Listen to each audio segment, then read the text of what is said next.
ఆంధ్రప్రదేశ్ రాష్ట్ర ప్రభుత్వం ఆ యొక్క ఏదైతే ఆ ట్రిబ్యునల్ ముందు వాదనలు వినిపించడంలో విఫలమైందని ఏదైతే జగన్మోహన్ రెడ్డి నిన్న ముఖ్యమంత్రి గారికి ఏదైతే లేఖ రాశారో, దెయ్యాలు వేదాలు వల్లించినట్లుగా దొంగే దొంగ దొంగ అని అరిచినట్లుగా జగన్మోహన్ రెడ్డి వైఖరి ఉన్నటువంటి పరిస్థితి. మేము అడుగుతూ ఉన్నాం, 5 ఏళ్లు అధికారం ఇస్తే ఎక్కడ నిద్రపోయావు జగన్మోహన్ రెడ్డి అని. 5 ఏళ్లు అధికారం ఇస్తే ఏదైతే ఈ రోజు జల వనరుల మీద నువ్వు చూపిస్తున్నటువంటి కపట ప్రేమ 5 ఏళ్ల పరిపాలనలో ఏమైంది అని చెప్పి జగన్మోహన్ రెడ్డిని ప్రశ్నిస్తూ ఉన్నాం.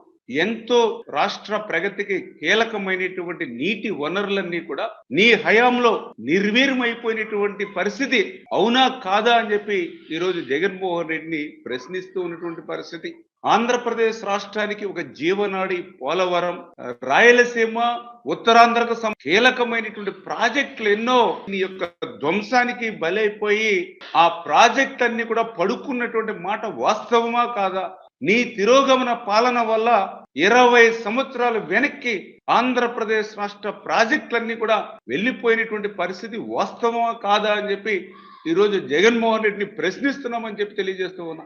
ఏదైతే KWT2 ఏదైతే ఉందో, అంటే ఈ కృష్ణా నది జల వివాదాల ట్రిబ్యునల్ ఏదైతే ఉందో దాని మీద ఈ యొక్క ప్రభుత్వ వాదనలు విఫలమని ఏదైతే జగన్మోహన్ రెడ్డి చెప్తూ ఉన్నాడో, ఈరోజు జగన్మోహన్ రెడ్డి సమాధానం చెప్పాలి ఆంధ్రప్రదేశ్ రాష్ట్ర ప్రజలకి. ఏదైతే ఈ యొక్క కృష్ణా నది జల వివాదాల ట్రిబ్యునల్ 2 వేయడానికి కారకుడు జగన్మోహన్ రెడ్డి కాదా? ఈరోజు సమాధానం చెప్పాలి. ఏదైతే ఈ KWT2 ఏదైతే ఉందో ఇది తీసుకురావడానికి జగన్మోహన్ రెడ్డి కారణమా కాదా? ఈరోజు ఇవాళ ఆంధ్రప్రదేశ్ రాష్ట్ర ప్రజలకు సమాధానం చెప్పవలసినటువంటి అవసరం ఉంది.